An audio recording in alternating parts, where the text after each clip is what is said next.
For the first time in history, kids are growing up in a world where screens are just everywhere. Tablets in classrooms, phones in pockets, TVS, laptops, gaming consoles, often all in the same room. And look, technology has given us some genuinely amazing tools for learning, creativity, and connection. No one's denying that. But at the same time, there's a growing amount of peer-reviewed research asking a pretty serious question. What is all this screen time actually doing to kids' brains, their behaviour, and the way they develop? This isn't about banning screens or trying to rewind the clock. It's about understanding what the science says without panic or guilt, and then working out what we can realistically do as parents, teachers, and tutors to help kids grow up healthy in a digital world. When you look at the data, the amount of screen time kids are getting now is massive. Children aged 8 to 12 are averaging somewhere between 4 and 6 hours of recreational screen time a day. Teenagers are often well past 7 hours, and that's not even counting school use. And it's not just TV anymore. It's short-form videos, gaming, social media, constant notifications, and content designed by algorithms to keep pulling attention back in. The issue isn't only how long kids are on screens. It's how their brains are being trained by that stimulation. Kids' brains are still developing, especially the prefrontal cortex, the part responsible for attention, impulse control, emotional regulation, and planning. That area doesn't fully mature until the mid-20s. So during childhood, the brain is especially sensitive to what it's exposed to. A lot of digital content strongly stimulates the brain's dopamine system. Dopamine isn't just about pleasure. It's about motivation and learning what's worth paying attention to. Research published in places like JAMA Pediatrics and Nature Human Behavior shows that repeated exposure to fast-paced, high-reward content can lower tolerance for boredom, increase impulsivity, and make it harder to focus on slower, less stimulating tasks. When a child's brain gets used to constant novelty, everyday things like reading, homework, conversation, or even imaginative play can start to feel boring by comparison. Long-term studies that follow children over several years show similar patterns. Higher recreational screen time is linked to weaker attention and executive functioning. Other research shows that even background screens, like a TV on while kids are playing, can reduce language development, parent-child interaction, and deep learning. This doesn't mean screens make kids less intelligent. It means learning takes effort, and constant stimulation can crowd out the mental space that effort needs. Often, the first place families and teachers notice changes is behaviour. A lot of studies link excessive screen use to increased irritability, emotional outbursts, and difficulty transitioning between tasks. Sleep is a big part of this. Blue light suppresses melatonin, which delays sleep, and poor sleep affects mood, memory, behaviour, and learning. Large reviews of the research consistently show that high screen use is associated with reduced frustration, tolerance, and difficulty calming down without stimulation. That's not a discipline issue. That's a nervous system issue. This is where it helps to look at what this actually looks like in real life. A parent recently shared a story about their 6-year-old son. He'd had a tablet since age 3. Netflix, Disney, normal kids stuff. Nothing extreme. After a new baby arrived, screens slowly became the default. Morning screens so the parents could sleep a bit more. Evening screens so they could unwind.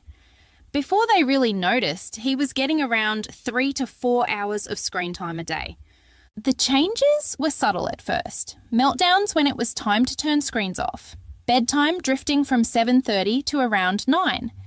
Then the teacher started calling about listening issues and disruptive behaviour at school. Nothing dramatic, just off. So the parents made a tough call. They cut the tablet completely and dropped screen time to 1 hour a day. And the change was fast. The meltdown stopped. He started falling asleep again at 7:30. His teacher described his behaviour as night and day. He became calmer, kinder, more thoughtful. But the detail that really stood out was this. He found a cardboard box and turned it into a castle, drawing, imagining, playing things he hadn't really been doing anymore when screens filled every gap. The parents said they didn't realise the impact until it was already there. And that's such an important point. Most families don't notice the effects of screen time while it's happening. They notice it after reducing it. Someone replied to that story with a line that stuck. Too much screen makes you mean. Not as a moral judgment, but a neurological one. When a child's brain is constantly overstimulated, overtired, and dysregulated, emotional control breaks down. Reduce the stimulation and the child doesn't suddenly become better behaved. They become regulated again.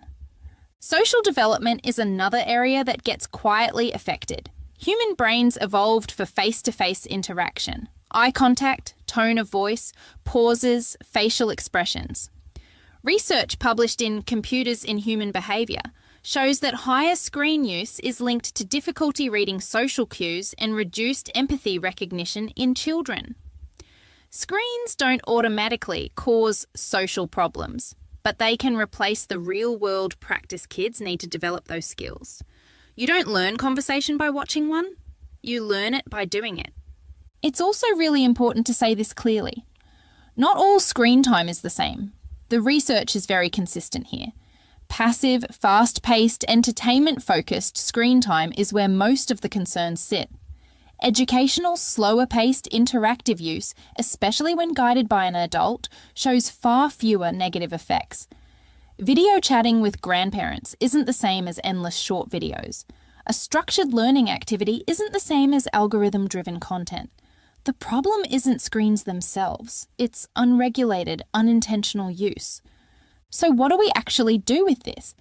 For parents, clear boundaries help. Not vague limits, but specific times and reasons for screen use. Protecting sleep is huge. Research strongly supports screen-free time at least an hour before bed. Modelling behaviour matters too. Kids notice when adults tell them to get off screens while staying glued to their own. And when screens are reduced, replacing them with alternatives is key. Boredom isn't bad, but kids still need access to books, creative materials, outdoor play, and unstructured time.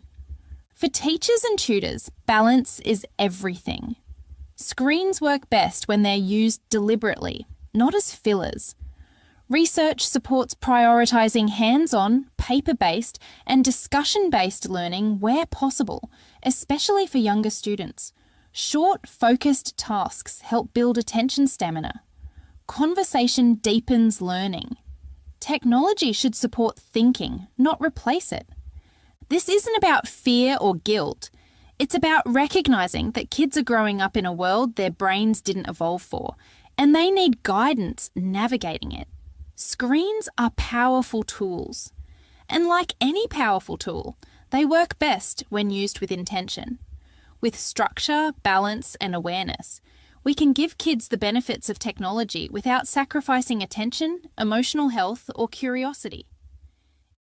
Thanks for watching.